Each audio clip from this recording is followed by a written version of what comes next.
Hi guys, this is Shruti. Welcome to curious cat channel. कैसे हैं आप सभी। आज मैं आपके लिए लेकर आई हूँ जुलाई मंथ से रिलेटेड समिट। जी हाँ, जो भी शिखर सम्मेलन जुलाई मंथ से रिलेटेड है वो मैं आज आपको कंप्लीट कराने वाली हूँ। इससे पहले मैंने जून मंथ का टॉपिक वाइज सेशन लिया हुआ है। समिट्स, स्पोर्ट्स, अपॉइंटमेंट, डिफेंस, ये सारे टॉपिक जून मंथ से रिलेटेड मैंने कंप्लीट करा दिए हैं। आप इनका कंपाइलेशन प्ले लिस्ट में जाकर इन सेशंस को ज्वाइन कर सकते हैं। आपको पूरा का पूरा जो सारे सेशन है वो प्ले लिस्ट में मिल जाएंगे जून मंथ का, ठीक। और इसके साथ ही मैंने जून मंथ का जो प्लेलिस्ट है वो अलग से बना दी है, आप उसको ज्वाइन कीजिएगा। और अब मैं आपके लिए जुलाई मंथ का ऐसे ही टॉपिक वाइज सेशन स्टार्ट कर रही हूँ, जिससे कि आपको करंट अफेयर इजी हो। जो पार्टीशन में मैं इसलिए करा रही हूँ टॉपिक वाइज, जिससे कि आपको करंट अफेयर इजी हो, ठीक है। और इसलिए इस चैनल को ज़्यादा लोगों तक पहुँचाइए, चैनल को सब्सक्राइब कीजिए, नोटिफिकेशन के लिए बेल आइकन को दबाना ना भूलिएगा। तो चलिए स्टार्ट करते हैं आज का सेशन।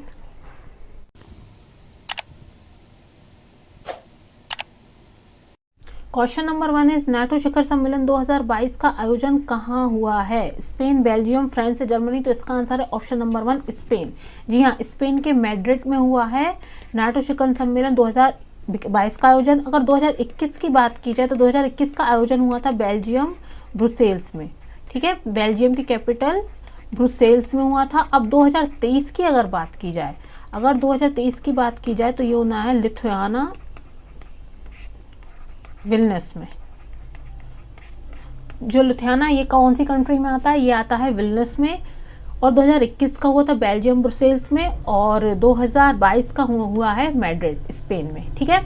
अब देख लेते हैं कुछ 2022 के जो मुख्य बिंदु हैं, किन किन बिंदुओं पर चर्चा की गई 2022 के नाटो शिखर सम्मेलन पे। अब देखिए, नाटो ने ग्रीन हाउस गैस उत्सर्जन को 2030 तक 45% कम करने का लक्ष्य बनाया है। मतलब जो ग्रीन हाउस गैस उत्सर्जन है उसको 2030 तक 45% तक कम करने का लक्ष्य है।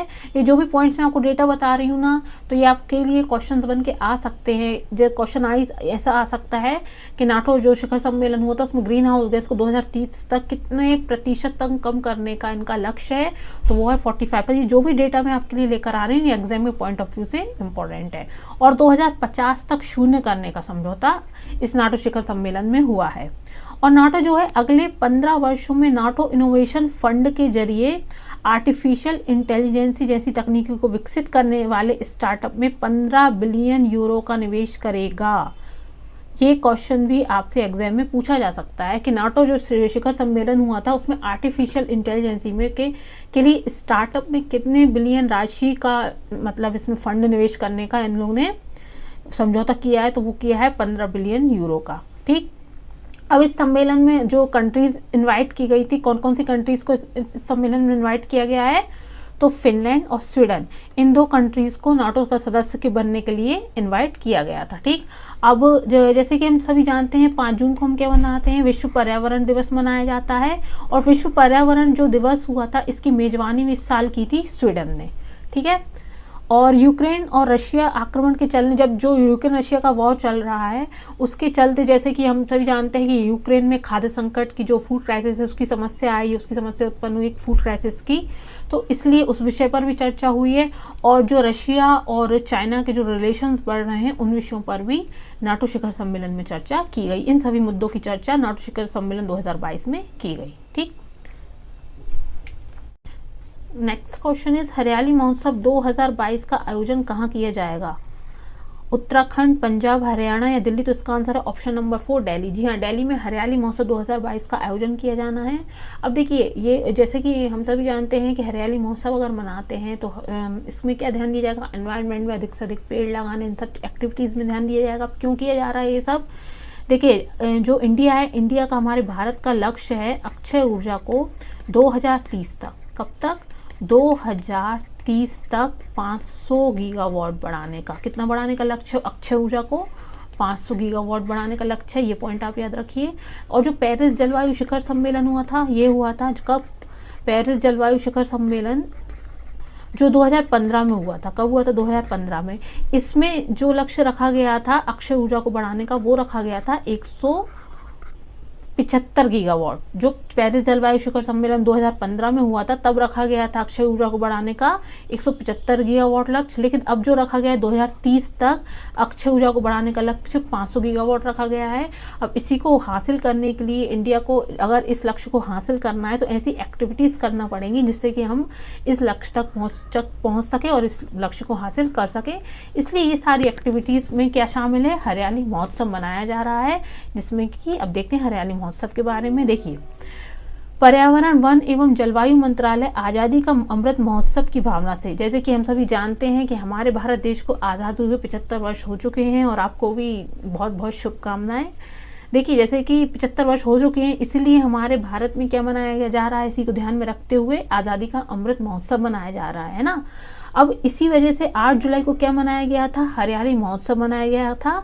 ठीक है, किस चीज़ को ध्यान में रखते हुए, आज़ादी के अमृत महोत्सव को ध्यान में रखते हुए 8 जुलाई को हरियाली महोत्सव मनाया गया। आप ये डेट भी याद रखिएगा कि हरियाली महोत्सव किस दिन मनाया गया था, तो 8 जुलाई को मनाया गया था और 8 जुलाई को सौरभ गांगुली का बर्थडे भी आता है। ठीक, अब देखिए, इस उत्सव का आयोजन दिल्ली के अब ये कौन से स्टेडियम में हुआ है, ये हुआ है ताल कटोरा स्टेडियम में, दिल्ली के ताल कटोरा स्टेडियम में हुआ है। अब इसको मैं याद करने की आपको ट्रिक बताती हूँ कि आप ताल कटोरा स्टेडियम को हरियाली महोत्सव से कैसे याद रख सकते हैं। देखिए, इसमें क्या वर्ड आ रहा है, कटोरा वर्ड आ रहा है। जैसे कि अपन कभी कभी जो पौधे लगाते हैं वो छोटे छोटे वो बाउल टाइप नहीं होते हैं, बाउल में लगाते हैं, बाउल मीन्स होता है कटोरा टाइप, तो आप उससे थोड़ा सा कनेक्ट करके क्या याद रख सकते हैं, ताल कटोरा।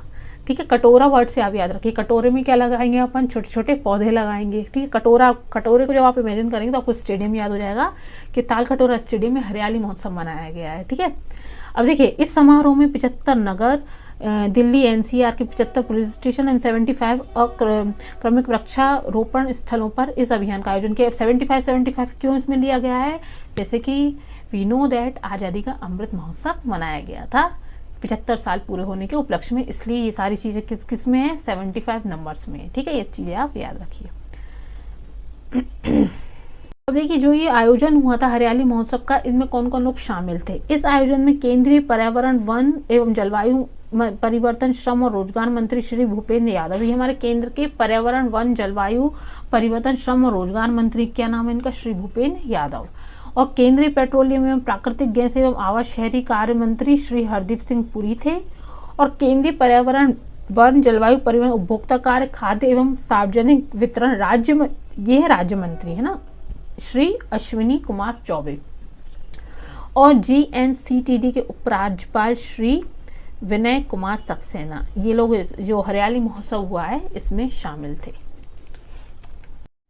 पीटर्सबर्ग जलवायु वार्ता का आयोजन कहाँ किया गया है, पीटर्सबर्ग जलवायु वार्ता 2022, जर्मनी, जापान, इटली या इंग्लैंड, तो इसका आंसर है ऑप्शन नंबर 1 जर्मनी। अभी देखिए, पीटर्सबर्ग जलवायु वार्ता क्यों आयोजित की जाती है, जो भी उसके आसपास के जो कंट्रीज़ हैं, जो कमज़ोर देश हैं, उन देशों को जलवायु से निपटने के लिए ऐसी फैसिलिटी प्रोवाइड करना, इंश्योरेंस की सुविधा को आसान बनाना, इन सब सारी चीज़ें, और जिससे कि वो कंट्रीज जो है जलवायु की जो संकट आता है उससे वो निपट सकें, उन देशों के लिए ये पीटर्सबर्ग जलवायु वार्ता का आयोजन किया जा रहा है। मेनली इनका पर्पस ये है कि उन कमज़ोर जो कंट्रीज़ हैं उनको इंश्योरेंस की फैसिलिटी को ऐसा ग्लोबल फ्रेमवर्क प्रोवाइड कराना उनके लिए, जिससे कि वो इन समस्याओं से इजीली निपट सकें। ठीक है, ये है पीटर्सबर्ग जलवायु वार्ता को आयोजित करने का पर्पस। अब ये आयोजित कहाँ की गई है, तो ये की गई है बर्लिन में, जर्मनी के बर्लिन में।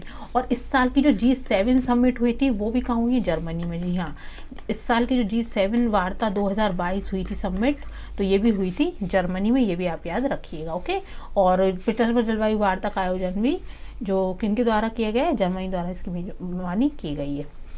अब देखिए, जो पीटर्सबर्ग जलवायु वार्ता है, इसके कुछ इंपॉर्टेंट पॉइंट्स है वो देख लेते हैं। ये 13 नंबर की थी। आपसे एग्जाम में एडिशन भी पूछा जा सकता है, क्योंकि एग्जाम में ये क्वेश्चन बन के आ सकता है कौन से नंबर की थी, इसलिए संस्करण आप एडिशन जो है वो भी याद रखिएगा। ये 13 नंबर की पीटर्सबर्ग जलवायु वार्ता थी। अब ये कितने दिन तक चली है, ये चली है 2 दिन तक। अनौपचारिक मंत्री स्तरीय बैठक थी, जिसकी अध्यक्षता जो है जर्मनी और मिश्र द्वारा की गई है। अब देखिए, अगर आपसे पूछा जाए कि समिट का आयोजन किनके द्वारा किया गया है, तो ये आयोजित की गई थी जर्मनी द्वारा, लेकिन इसकी अध्यक्षता की है किसने, जर्मनी और मिश्र ने मिलकर। और COP27 जो वार्षिक जलवायु बैठक होती है, इसकी जो मेजबानी है जर्मनी और मिश्र मिलकर ही कर रहे हैं इस साल। ठीक है, ये भी आप याद रखिएगा। और इस वार्ता में जर्मनी के विदेश मंत्री एनालिना बेयरबोक भी मौजूद थे। ओके, नेक्स्ट इज I2E2 शिखर सम्मेलन का आयोजन कब किया गया है? I2E2 शिखर सम्मेलन, अब I2E2 क्या है? इंडिया, इजराइल, USA और यूनाइटेड अरब अमीरात, ये जो चारों कंट्रीज हैं इसका ग्रुप है I2E2। अब इस शिखर सम्मेलन का आयोजन कब किया गया था? 10 जुलाई, 12 जुलाई, 14 जुलाई, 13 जुलाई। तो इसका आंसर है ऑप्शन नंबर 3, 14 जुलाई। जी हाँ, 14 जुलाई को I2E2 शिखर सम्मेलन का आयोजन किया गया है। और 12 जुलाई को क्या मनाते हैं? 12 जुलाई को हर साल अंतर्राष्ट्रीय मलाला दिवस मनाया जाता है। अब देखिए, अगर आपको अंतर्राष्ट्रीय मलाला दिवस की डेट याद है, ठीक है, मलाला दिवस मनाया जाता है, वो कब मनाया जा रहा है? 12 जुलाई को। अब इसमें क्या आ रहा है? I2U2, ये दो 2 आ रहे हैं। अब आप 12 में जब 2 ऐड करेंगे तो ऑटोमेटिकली क्या आ जाएगा? 14 जुलाई। तो आप इससे याद रख सकते हैं कि मलाला जब दिवस मनाया जाता है उससे जस्ट 2 दिन बाद मनाया जा रहा है। जब आप इसमें 2 देखेंगे तो ऑटोमेटिकली आपको याद हो जाएगा कि 14 जुलाई को अंतर्राष्ट्रीय ये जो I2U2 शिखर सम्मेलन इसका आयोजन किया गया है। आप इस ट्रिक से याद रख सकते हैं। अगर आपको 12 जून 12 जुलाई याद है मलाला दिवस मनाया जाता है, क्योंकि इसमें 2 तो ऑटोमेटिक है, तो आप 2 देख के जो I2U2 शिखर सम्मेलन को ऐड करके 12 में याद रख सकते हैं 14 जुलाई इस डेट को। ठीक है, अब देखिए I2U2 शिखर सम्मेलन जो इस साल हुआ था उसके कुछ इंपॉर्टेंट पॉइंट्स है वो देखते हैं। इसमें देख, जैसे कि मैं आपको बता चुकी हूँ, भारत, इजराइल, अमेरिका और संयुक्त अरब अमीरात, ये एक वर्चुअल आयोजन था, मतलब एक वीडियो कॉन्फ्रेंस के जरिए इसका आयोजन किया गया था। और इसमें शामिल सदस्य थे भारत के प्रधानमंत्री नरेंद्र मोदी, इजराइल के प्रधानमंत्री येर लैपिड, UAE के राष्ट्रपति जायद अल नाहयान और USA के राष्ट्रपति जो बाइडेन। अब देखिए, जो भी पर्सनैलिटीज़ होती हैं जैसे करंट अफेयर में आए, जैसे अपने जो पर्सनैलिटीज़ या किसी दूसरी कंट्री के PM हो गए, प्रेसिडेंट हो गए, अगर वो विजिट करने आते हैं, अदर कोई भी मिनिस्टर्स हैं जो फेमस पर्सनैलिटीज़ हैं, अगर वो अपनी कंट्री में विजिट करने आती है या किसी भी ओकेशन में उनका नाम आता है, तो आपको वो पर्सनैलिटीज़ के नाम याद होना चाहिए, क्योंकि आपसे एग्जाम में करंट अफेयर में ये पूछे जा सकते हैं। ठीक है, अब देखिए, इस सम्मेलन में UAE ने खाद्य समस्या से निपटने हेतु फूड पार्क विकसित करने के लिए $2 बिलियन अमेरिकी डॉलर, कितने बिलियन अमेरिकी डॉलर निवेश की घोषणा की है? 2 बिलियन। आपसे ये वाला क्वेश्चन एग्जाम में पूछा जा सकता है, इसको इम्पोर्टेंट है ये वाला। देखिए कैसे पूछा जा सकता है कि जो I2U2 शिखर सम्मेलन हुआ था उसमें UAE के द्वारा फूड पार्क विकसित करने के लिए कितने बिलियन डॉलर का निवेश किया गया है? तो आंसर हो जाएगा $2 बिलियन का। इसलिए ये वाला पॉइंट आपके एग्जाम के पॉइंट ऑफ व्यू से इंपॉर्टेंट है। ये जो भी डेटा मैं लेकर आ रही हूँ ना, आपसे इनमें से एग्जाम में अदर क्वेश्चंस बन के भी आ सकते हैं, इसलिए आप जो ये स्लाइड्स हैं इनको बहुत अच्छे से पढ़ें। ठीक है, एक पॉइंट को पढ़ें। अब देखिए, इस सम्मेलन में जो घोषणा की गई थी, गुजरात में हाइब्रिड नवीनीकरण ऊर्जा, ये इंडिया द्वारा की गई है घोषणा। गुजरात में हाइब्रिड नवीनीकरण ऊर्जा परियोजना का समर्थन भी करेगा कौन? इंडिया द्वारा ये घोषणा की गई है। और ये जो हाइब्रिड नवीनीकरण ऊर्जा है ना, इसमें 300 मेगावाट तक पवन ऊर्जा और सौर ऊर्जा को शामिल किया गया है। कितना? 300 मेगावाट। ये पॉइंट भी आप याद रखिएगा। सौर ऊर्जा, पवन ऊर्जा किसके अंतर्गत? हाइब्रिड नवीनीकरण ऊर्जा परियोजना के अंतर्गत 300 मेगावाट पवन ऊर्जा, सौर ऊर्जा को शामिल किया गया है। ठीक है, इंडिया की तरफ से था।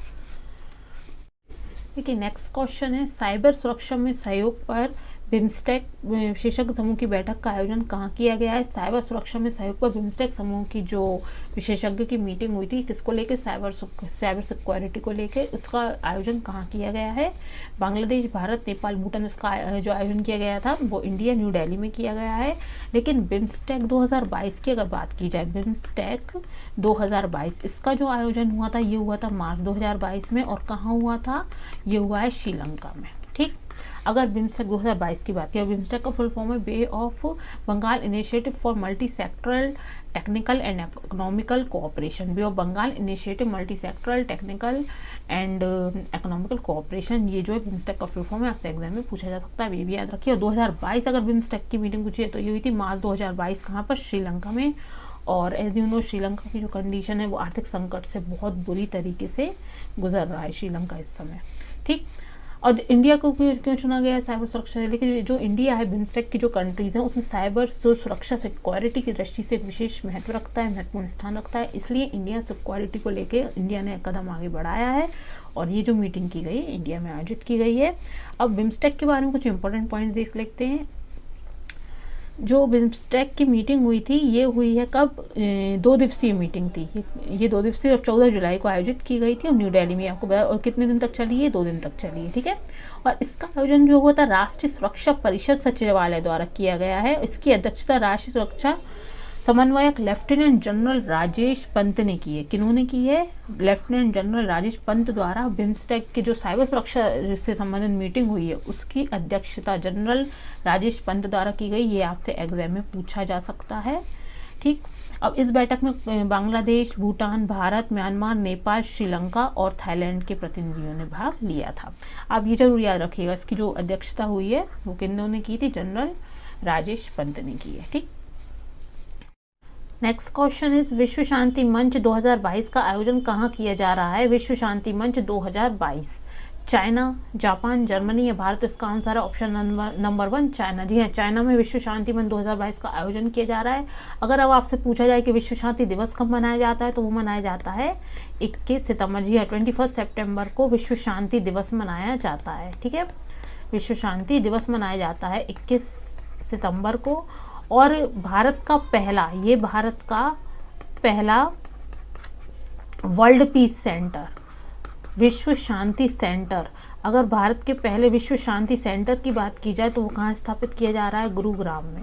ये क्वेश्चन आपसे एग्जाम में पूछा जा सकता है कि भारत का पहला विश्व शांति सेंटर जो वर्ल्ड पीस सेंटर है वो कहाँ स्थापित किया जा रहा है? तो वो गुरुग्राम में स्थापित किया जा रहा है, ओके। और देखिए विश्व शांति दिवस जो है 2022 का आयोजन बीजिंग में सिंघुआ जो विश्वविद्यालय वहाँ पे हुआ है, बीजिंग में सिंघुआ विश्वविद्यालय में।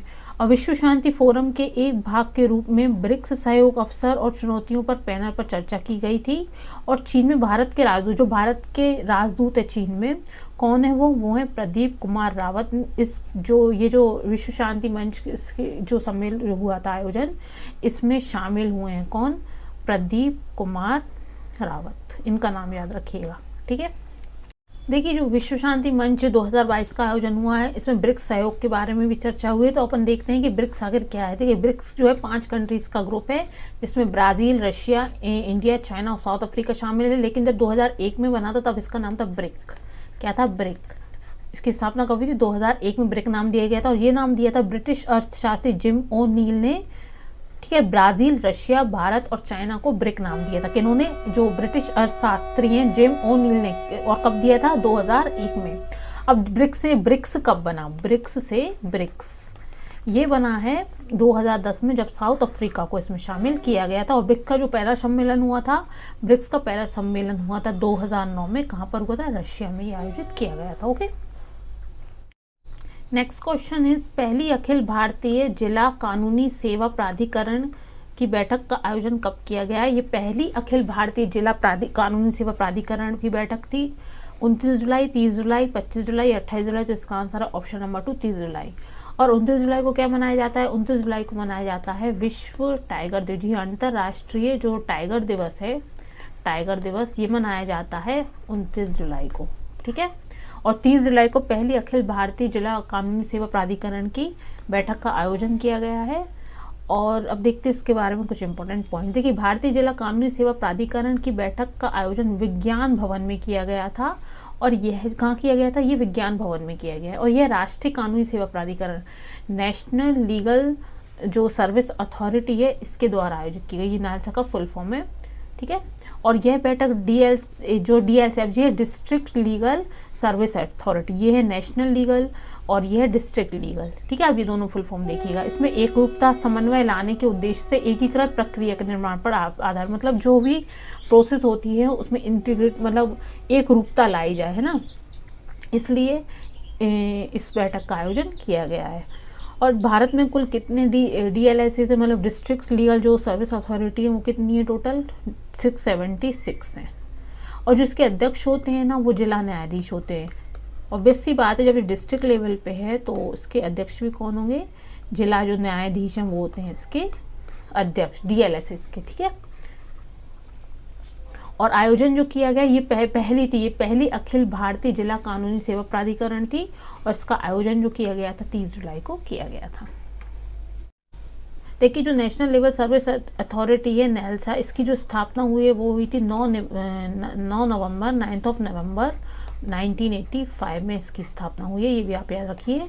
जो नालसा इसकी स्थापना हुई थी 9 नवंबर 1985 में इसकी स्थापना की गई। ओके, नेक्स्ट क्वेश्चन इज मादक पदार्थों की तस्करी राष्ट्रीय सुरक्षा पर सम्मेलन का उद्घाटन किसने किया है? मादक पदार्थों की तस्करी राष्ट्रीय सुरक्षा पर सम्मेलन का उद्घाटन नरेंद्र मोदी, पशुपति कुमार पारस, अमित शाह या स्मृति ईरानी? तो इसका आंसर है अमित शाह।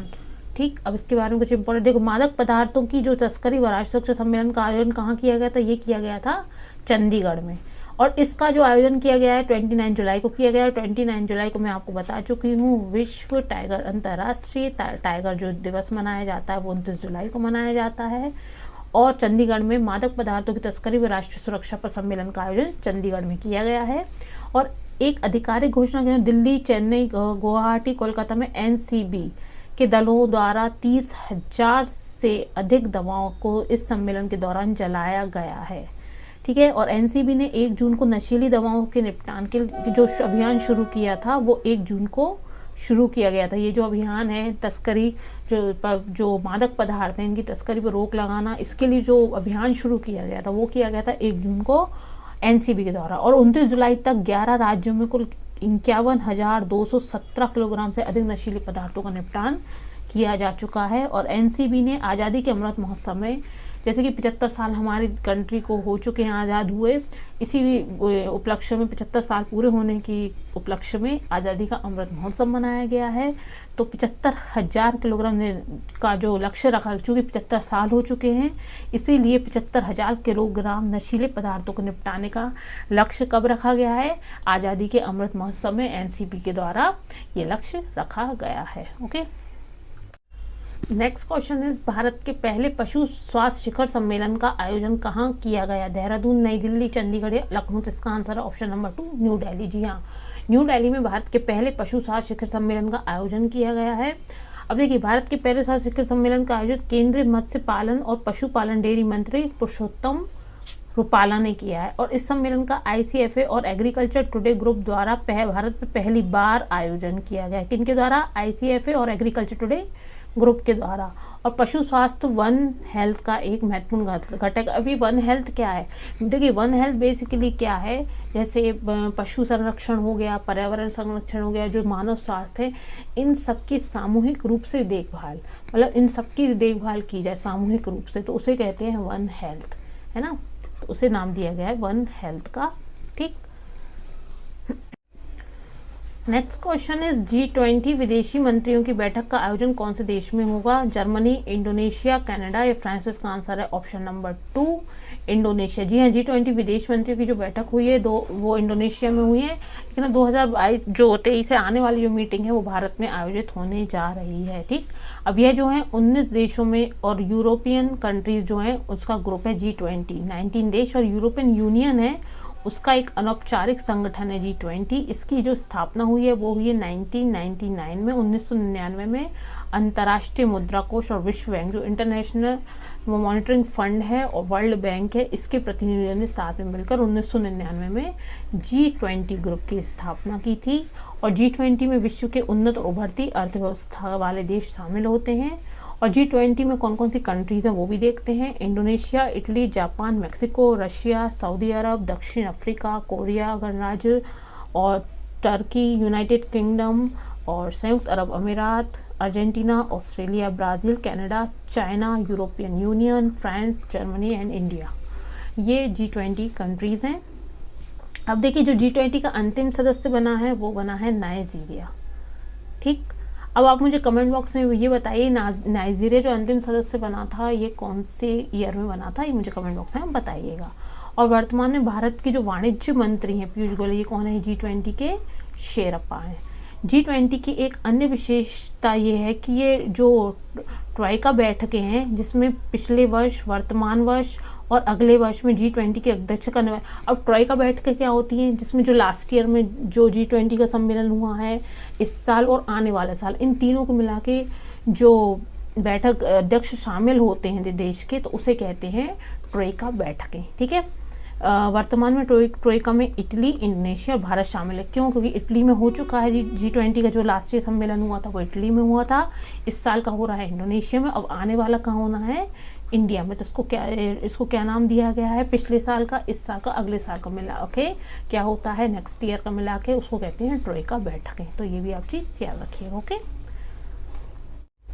देखिए मैंने जुलाई मंथ के जो समिट्स हैं वो पूरा कंप्लीट सेशन आपको कंप्लीट कराया है। इसी तरीके से मैं आपके लिए पूरा टॉपिक वाइज सेशन कंप्लीट करा रही हूँ। मैंने जून मंथ की पूरी प्लेलिस्ट बना दी है, आप प्लेलिस्ट में जाकर टॉपिक वाइज सेशन अटेंड कर सकते हैं, जिसमें मैंने समिट्स, डिफेंस, अपॉइंटमेंट्स, स्पोर्ट्स, ये सारी चीज़ें आपको कंप्लीट कराई हुई हैं जून मंथ की। आप वो ज़रूर अटेंड कीजिएगा। और अब मैं जुलाई मंथ का आपके लिए सेशन लेकर आई हूँ। आपको कोई भी टॉपिक आपका छूटेगा नहीं। करंट अफेयर का मैं इसलिए मतलब इतना डिटेल में आपको कंप्लीट करा रही हूँ क्योंकि एग्जाम में कुछ भी आपसे करंट अफेयर में पूछा जा सकता है और करंट अफेयर का वेटेज भी कॉम्पिटिटिव एग्जाम में काफ़ी अच्छा होता है, इसलिए मैं आपके लिए टॉपिक वाइज पूरा करंट अफेयर कंप्लीट करा रही हूँ। तो मिलते हैं नेक्स्ट सेशन में, तब तक के लिए टेक केयर, बाय बाय। और चैनल को लाइक, शेयर, सब्सक्राइब करना ना भूलें।